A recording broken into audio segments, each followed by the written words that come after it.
안녕하세요. 양신TV 거대고양이 양훈신 나항식 수지사입니다. 오늘은 고양이처럼 생각해봐 코너의 주제를 준비해봤는데요. 바로 고양이의 성격의 5가지 유형이에요. MBTI 믿습니까? 요즘은 MBTI를 16가지 사람을 유형으로 나누어가지고 한다고 하는데, 참고로 저는 많은 분들이 놀라겠지만 저는 MBTI가 INFJ예요. 인프자, 선의의 옹호자, 넬슨 만델라 예전에 얘기한 적 있죠. 참고로 미아홍철이 인가? 미아홍철이 ENTJ입니다. 보고 있나 미아홍철? 당신은 ENTJ, 저는 INFJ. 제가 생각보다 I형 내향인이고요. 설채원 원장님 아시죠? 설채원 원장님, 그분도 I예요. 의외죠. 저한테 얘기했어요. 물론 I와 E의 약간 비율이 있더라고요. 40대 60이냐, 뭐 완전 극강의 I냐, 극강의 E냐. 근데 많은 분들이 저랑 일할 때는 저 ENTJ라고도 많이 보긴 하는데, 실질적으로 저는 INFJ고 매번 검사할 때마다 INFJ가 나오거나 가끔 ENFJ. 그래서 제가 한 E가 한 49, I가 한 51인 것 같습니다. 저는 개인적으로 한 4대 6 정도 되는 것 같아요. 이 이야기를 왜 하냐?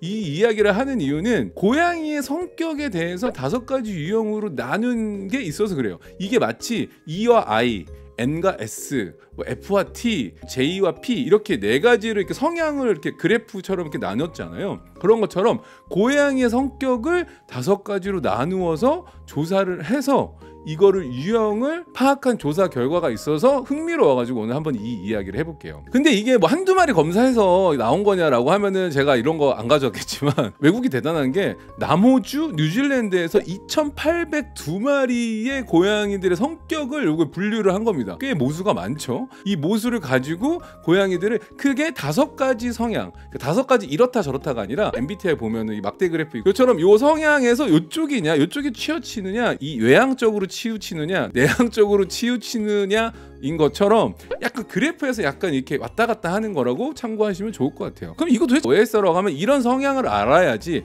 맞춤식으로 아이에게 제공할 수 있는 것들을 준비해 줄 수 있는 거죠. 고양이의 복지, 고양이 육묘하는 측면에서 이 아이한테 맞는 타입의 환경, 이런 것들을 제공할 수 있기 때문에 이 조사가 이루어진 걸로 알고 있습니다. 그럼 첫 번째 어떤 면이 있을까? 요걸 이제 뉴로티시즘이라고도 얘기해요. 처음에 N을 가지고 어떤 성향이냐 아니냐 라고 보는데, 바로 뉴로티시즘은 뭐냐면 신경질적이냐 아니냐예요. 신경질적인 성격을 가진 고양이들 같은 경우는 예민하죠. 그러니까 스트레스에 되게 취약한 거죠. 그러니까 불안해하고 수줍어하고 사람이나 다른 동물을 일단 경계해. 얘들 신경질적인 거기 때문에 N 성향입니다. 그래서 조용하고 안전한 공간에서 지내는 걸 너무 좋아해요. 숨숨집이나. 그러니까 나오지를 않아. 그리고 사람들 보면, 다른 고양이 보면 좀 이렇게 낯가리고 거리두기 하는 거죠. 이런 성향이 강하다 아니다에 따라서, 강하면은 집안 곳곳에 숨숨집을 더 많이 배치해줘야 된다라는 거예요. 그럼 두 번째 성격은 또 어떤 게 있냐? 바로 외향적인 거. 아까 우리가 E와 I랑 비슷한 거죠. 두 번째 외향적 성격이냐 아니냐를 판단하는 게 되게 중요해요. 그거를 이제 저희가 엑스트라 버전이라고 해요. 그래서 E로 봐요. 그래서 외향적인 성격 가진 고양이들은 일단 호기심이 많아. 오면 무조건 가봐.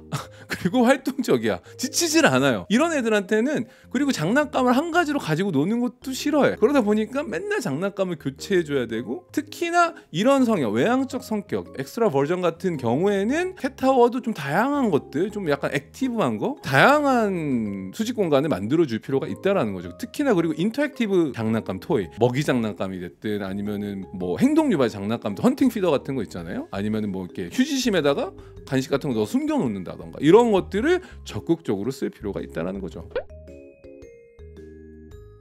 세 번째는 좀 지배적 성격의 고양이들이냐 아니냐도 있어요. 지배적 성격이나 그러니까 도미넌스라고 저희 하는데 D라고도 합니다. 특히 다묘 가정에서 이런 애들이 좀 볼 수가 있어요. 얘가 내가 서열이 좀 우위에 있으려고 하고, 다른 고양이들에 비해서 내가 좀 더 아이들이 말을 안 듣면 가서 막 귓방맹이를 날린다던가, 좀 공격성을 좀 보일 수 있다던가, 아니면 좀 중성화도 다 했는데 이게 이제 서열적인 관계 때문에 좀 올라타는 행동을 한다던가, 아니면 그루밍을 해줄 때 한 아이가 일방적으로 핥아주는 거는 이게 도미넌스, 약간 지배적인 성향이 되게 강한 고양이다라고 볼 수 있는 거죠. 심지어 너무 핥아줘가지고 수염이 잘라진 친구들도 있어요. 이런 친구들한테는 뭔가 교육이 필요해요. 다른 애들 괴롭히지 말고, 다른 애들한테 우위를 자꾸 점하려 하지 말고, 다른 친구들이 너 때문에 불편해할 수 있고 너 때문에 힘들 수 있으니까 좀 별도의 공간에서 네가 조금 더 지내, 이렇게 한다던가. 공용 공간, 거실이란 공간이 대부분 공용 공간이에요. 고양이들한테는. 이때 와서 다른 고양이들 막 밀쳐내고 질투하는 경우가 있으니까 이 친구들을 가장 기본 교육, 뭐 이리 와, 앉아, 기다려, 이런 교육들을 이 친구, 특히 도미넌스 성향이 강한 친구들한테 해줄 필요가 있는 거죠. 네 번째, 충동적인 고양이, 임펄시브니스라고 하는 이 충동적 성격의 고양이들도 있어요. 그러니까 이 충동적 성격의 고양이들은 일단 예측이 안 돼요. 갑자기 뭐 저기 올라가 있다, 갑자기 와서 들어갈 수도 없는 곳에 막 들어가 있다던가, 막 무모한 행동들을 하는 거죠. 왜 제가 왜 저런 행동을 하고 있어? 이걸 왜 쳐보지? 이런 고양이들은 안정적인 환경이 되게 중요하고, 가장 중요한 거, 제가 문제행동 상담, 행동교정 하러 오면은 보호자님들한테 항상 숙제 내주는 바로 루틴 하고 규칙, 규칙을 짜주는 게 되게 중요합니다. 얘네들은 제어가 안 돼요. 충동적인 성향이 강한 애들은 그냥 어디로 튈지 모르는 거죠. 그렇기 때문에 하루 일과 스케줄을 짜주고, 언제 밥 먹고, 언제 먹이 장난감 쓰고, 언제 보호자님이랑 뭐 기본 교육하고 상호놀이하고, 뭐 이런 것들 규칙을 정해주는 게 이 아이들을 조금 진정, 릴렉스 시킬 수 있다라는 거를 참고하시면 좋을 것 같아요. 마지막 다섯 번째는 친화적인 성격으로 규정을 해요. 어그리블니스라고 하는 조금 친화적인 친구들이 있어요. 그러니까 뭐냐면은 얘네들은 일단 기본적으로 완전 인싸예요.